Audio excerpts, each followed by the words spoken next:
Anyway, great to talk to all of you. I just checked, we are 65 people, and like the last 2 years, I'm quite thankful and amazed how many people dial in and to see the interest in our activity. So thanks very much for taking the time to learn about life and where we're currently standing and about the different activities. And also thanks to you, Andrea and Jens, for setting this up, and Daniel for the preparation. There's always more work in the background that people don't see, and I appreciate that you took the time to make this happen again.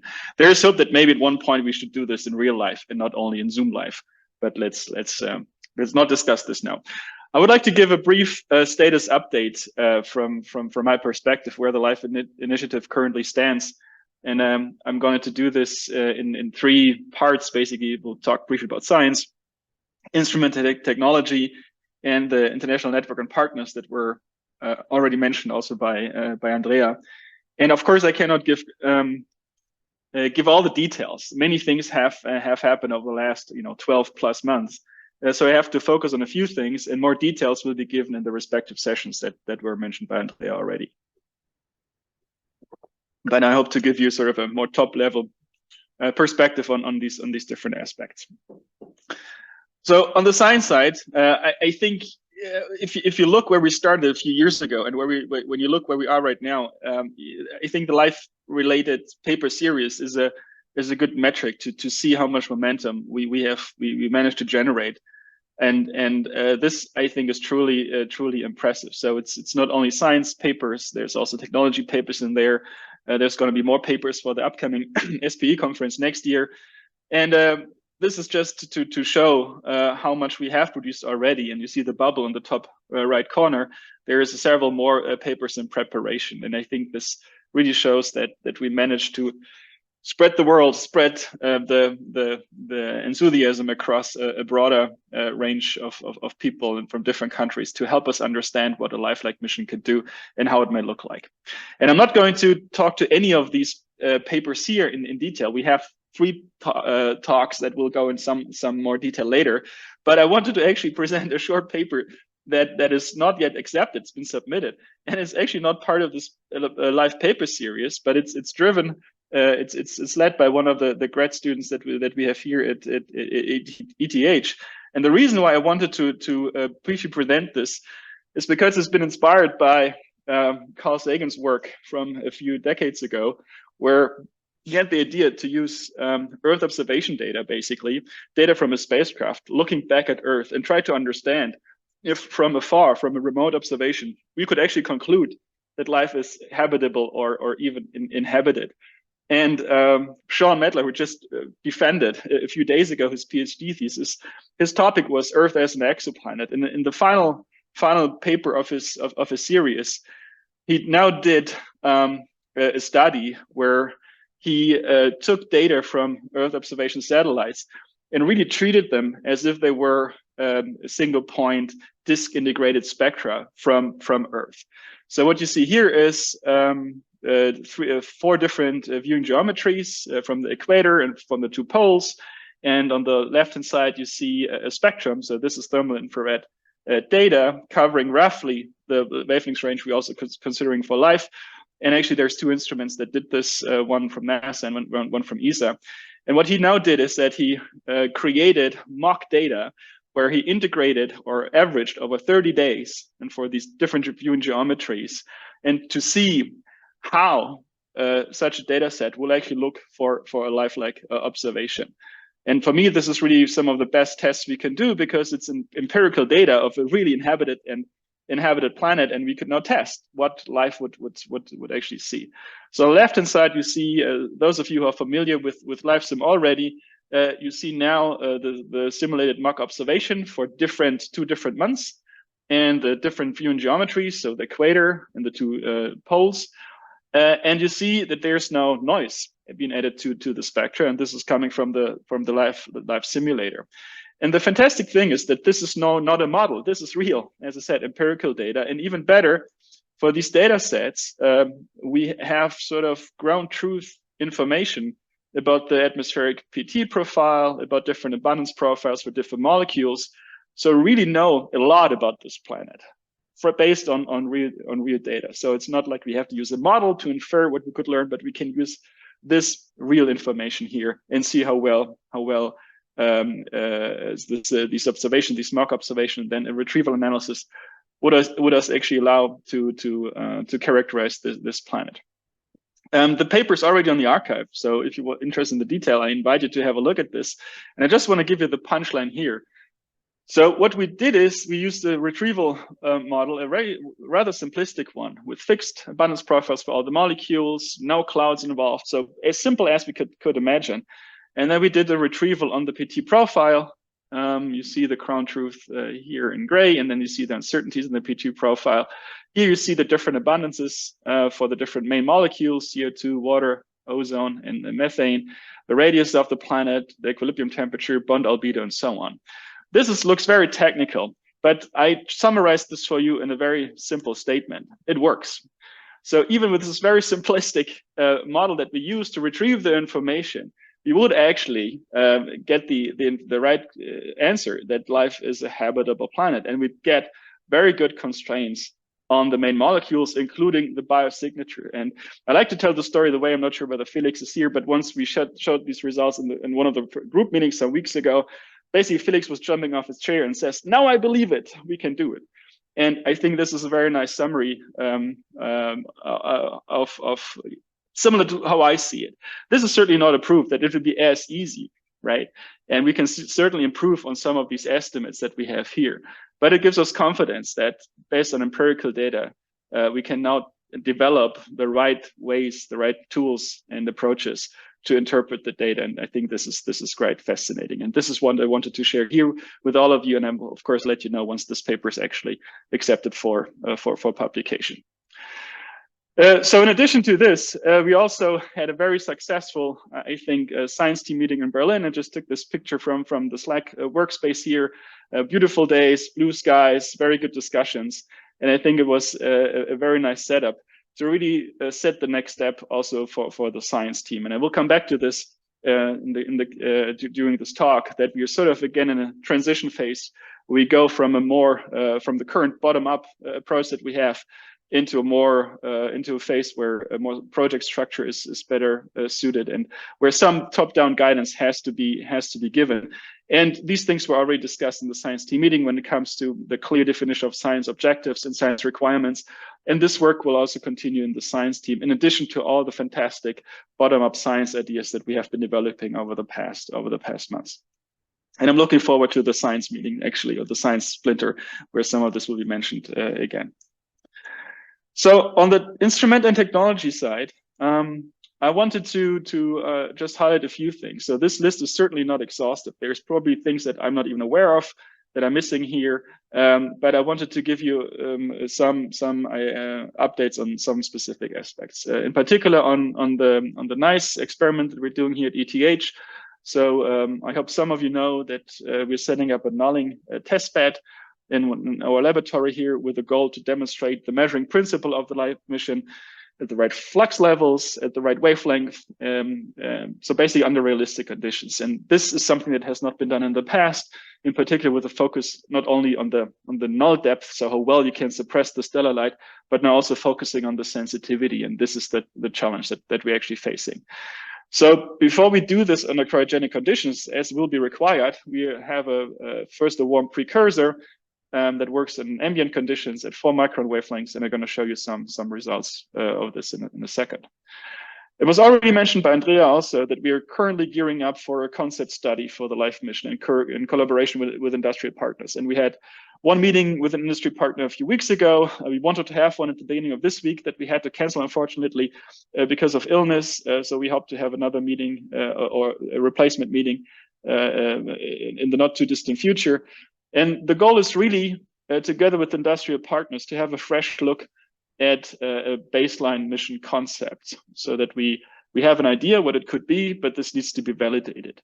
So this is one of the key goals. In addition, naturally, such a study will give us a better understanding of the technology development plan that we need to have. Also here, we have a very good document already prepared by the technology team, where we have identified technologies and start summarizing the current status of these technologies. But in the context of a concept study, this will be probably a little bit more structured and go probably a little bit deeper, also to understand what is really needed for these different technologies. And very importantly, we would like to get a first cost estimate, not to 5% or so, but to get a better feeling how much such a mission could actually cost, because this is one of the questions that keeps coming back all the time when we give these presentations. And this is certainly also interesting, not only for us, but also for our partner agencies, for instance, ESA. So as I said, we are preparing for this right now. We have discussions ongoing with potential industrial partners, and we hope to kick off the study sometime next year. I wanted to say early next year, but we have to see whether this is still realistic. Combined, these two things, the nulling demonstration and then the concept study, we hope that maybe in a couple of years, we can demonstrate that the live mission is indeed feasible, in the sense that we know the technology gap that we still have, but that we feel comfortable that a mission like this can indeed be implemented. So this is sort of the overarching goal of these activities. And then in addition, I just highlight here three additional areas. Mid-infrared photonics, this has been mentioned a couple of times in different meetings, that this might be a very interesting avenue to pursue to reduce complexity and cost and weight for the beam combiner. Detectors are certainly still a challenge. We need to understand what can be done with, let's say, the standard detectors. And if this is not sufficient, we have to look for alternatives. And kinetic inductance detectors are an interesting alternative, but they come with their own challenges, in particular temperatures and also technology readiness at mid-infrared wavelength. And autonomous formation flying, this always pops up. We know from the past that much has happened in the context of the Darwin mission on the European side, and also in the context of the TPFI mission at NASA. The Probe 3 mission of ESA is hopefully coming up finally next year. And there's quite some activities going on, but this is certainly an area that we have to pay close attention to. And there's actually quite some activity within Team 4 on this. And this is one of the possible synergies, in particular with our colleagues in Japan, and I will come back to this later again, who are proposing a tech demonstration mission, which is called Sylvia. And this could actually be a nice tech platform to demonstrate very high precision formation flying as it would be needed, and maybe even exceed the requirements for a lifelike mission. So we are in very good contacts with our Japanese colleagues on this topic here. Let me spend, I think, 2 slides on NICE, just to give you some more details. On the left-hand side, you see first concept for the cryostat. That was the very first draft we had. Whether it will look like this, probably it will not, but it gives you an idea that we started thinking about how a cryostat could look like. And on the right-hand side, you can see the optical layout for NICE from earlier this year. If you compare it to previous drawings, you would find out that some of our thinking quite matured quite a bit, and it looks now a bit different than the initial drawings we had. But all these drawings are fine. It's even more interesting to see and note that there's actually hardware in the lab. And on the left-hand side, you see the one precursor setup for NICE. I think this picture was also taken a couple of months ago. So this is now ambient conditions, working at 4 microns. And on the right-hand side, you see a first preliminary null depth measurement.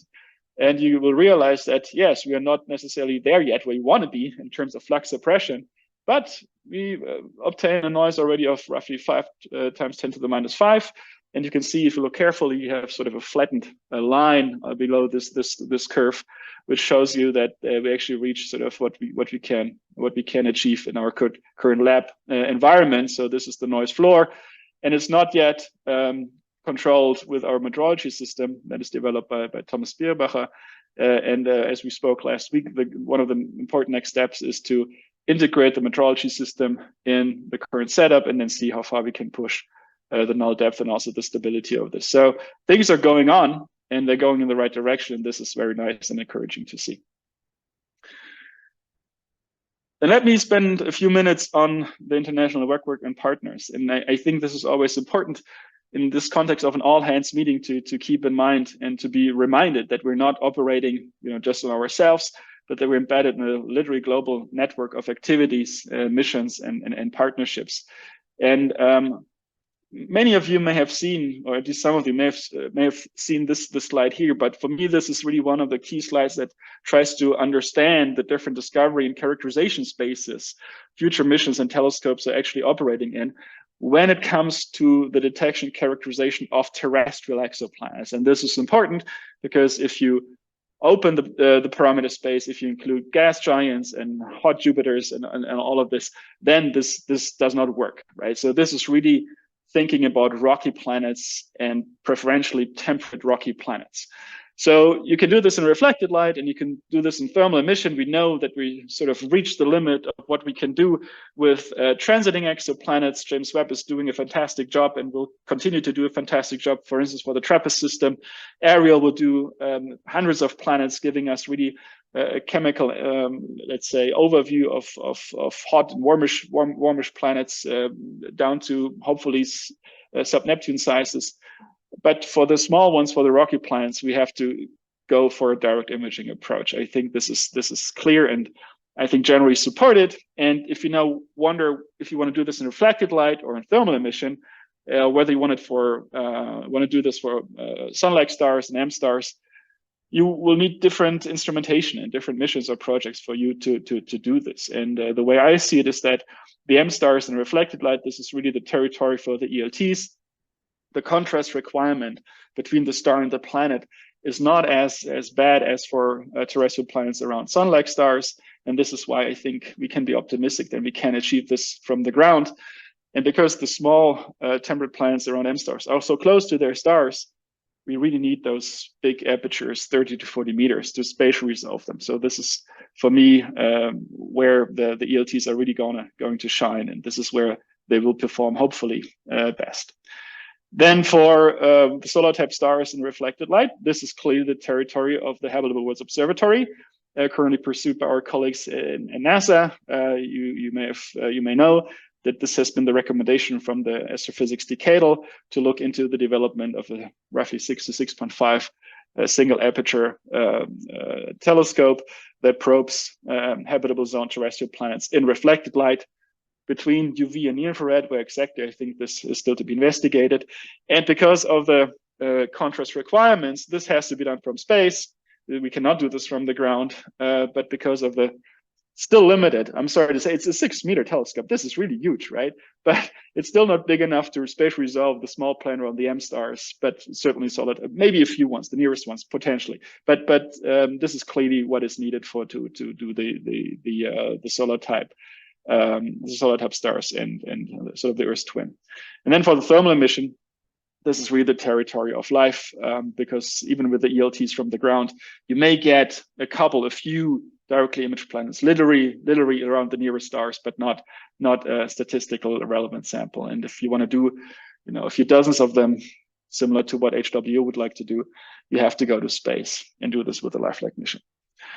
So now I'm putting on here my European hat, if you want, and I'm going to repeat. I think, and I'm not sure maybe I showed this last year at the All Hands already, because I think this is really something that we all should take away. If you now look at the report that was published by the senior committee as a result of the ESA Voyage 2050 process, where ESA wanted to get ideas what sort of science themes and topics it should consider for future L-class missions. This is what you can read in this report. And I strongly believe the more people have this in their minds and heads and can speak about it, the better it's going to be for the life mission. So this is why I'm going to put it here again and read it to you. So launching a large mission enabling the characterization of the atmospheres of temperate exoplanets in the mid-infrared, this is important, should be a top priority for ESA within this Voyage 2050 time frame. It would give ESA and the European community the opportunity to solidify its leadership in the field of exoplanets. I would say we would remain a competitive partner, and NASA is doing a fantastic job with HWO. So, for me, both things should obviously move forward, and I don't think one is better than the other necessarily. And finally, being the first to measure the spectrum of thermal emission of a temperate exoplanet would be an outstanding breakthrough and could lead to a paradigm shift in discovery if we were to detect habitable or maybe even inhabited planets. And we should use that. We should use this extract from the senior report as much as we can when we think about positioning the life initiative, when we think about writing potential proposals to get funding for technology or science-related activities. I think this is really something we can point to. Now, this question always comes up. Has there any news? Was there any news from ESA? No. So until now, there was no contact that they came back to us, for instance, and asked what our activities were and so on. It is my understanding that actually now in November, there might be some statement coming from the new science director as regards to the current L-class missions that are still to be adopted. And maybe in this kind of context, they may also say something about Voyage 2050 and how to continue here. But until now, it's not entirely clear how this process will unfold, but this should not stop us from continuing the great things we have been doing so far. So this is just a piece of information for all of you where we're standing. If you're not aware of this, but again, looking from a European perspective, I think life is pretty much the only big thing that we have at the horizon for the time being. And this is, on the one hand, good news, but it could also be a little bit depressing if you're an early career scientist in Europe and you would like to do exoplanet science with space-based missions. Because on the left-hand side, you see all the fantastic things that are happening right now. We have Cheops, we have James Webb, Plato's coming up, and then Ariel is coming up. But then for more than 10 years, for sure, there will be no exoplanet mission whatsoever. And then you're already in the 2040s, I guess. And this is pretty much where a lifelike mission as a potential candidate for an L5, L stands for large, sits. So this we have to keep in mind. If Europe wants to or seeks to play or seeks to continue to play a leading role or an active role in exoplanet science for the next decades, not only from the ground, but also from space, this lifelike mission is probably the only thing that really gets you or is that is around. And this is another piece of information that we have to keep in mind and remind our colleagues and also decision makers about. So if you now look broader and not only from the European perspective, it's really great to see that we have a truly global footprint already. And if you look carefully at the participants participating right now in this call, you could see it. There's people I saw from Canada, the US, Japan. This is just fantastic to see that we managed to have contacts and actually good relationships with so many people all around the world. And we'll not be able to go through all of the bubbles here. So if you're from one country that is represented by a red bubble that I'm not going to mention right now, please don't be upset. In the interest of time, I'm going to focus on Europe, North America, and Japan. But everyone is, of course, very much invited to participate and continue working with us. So please don't be offended. If you are, contact me personally, and I will make sure to mention you next time specifically. So now in Europe, we're really focusing now on systematically setting up this network of ESA member state partners. And we're working on this. We have contacts to most, if not all of the member states, no, not all, but most of them. But we want to make this stronger, more systematic, and also make sure we coordinate the activities a little bit better, in particular also when it comes to technology development and specific contributions. There we can still do better. It's work in progress, but I think this will really help us glue together the European network much, much, much stronger. And it will also allow us to influence people in the respective committees at ESA, for instance, to make sure they understand that we are serious about this mission and not just playing around. I think this is one of the things for the next 12 months to really focus on. It was already mentioned that we have excellent contacts, at least from my perspective, with our colleagues in the US, in particular NASA JPL, NASA Goddard, but also many individual US institutions. We had this great KISS workshop actually almost a year ago. I'm going to show a slide in a second, where we came together and tried to understand what the power of interferometry for exoplanet science could be. But we had also many individual discussions and many meetings and exchanges. And the way I see it, again, as European, we should do all we can to help our colleagues in the US to make HWO a success.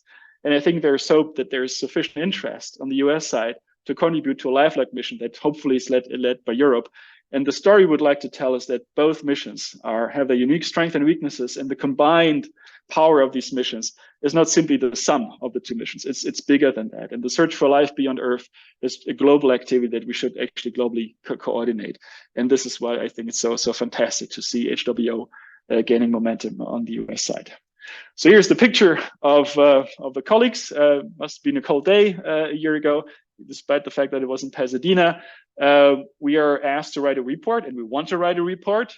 This is being finalized as we speak. I actually went through the different chapters just the last 2 days. And once this has been finalized, this will be shared amongst the whole community and probably also different channels so that people can see what at least this group would consider a consensus report about exploring exoplanets with interferometry.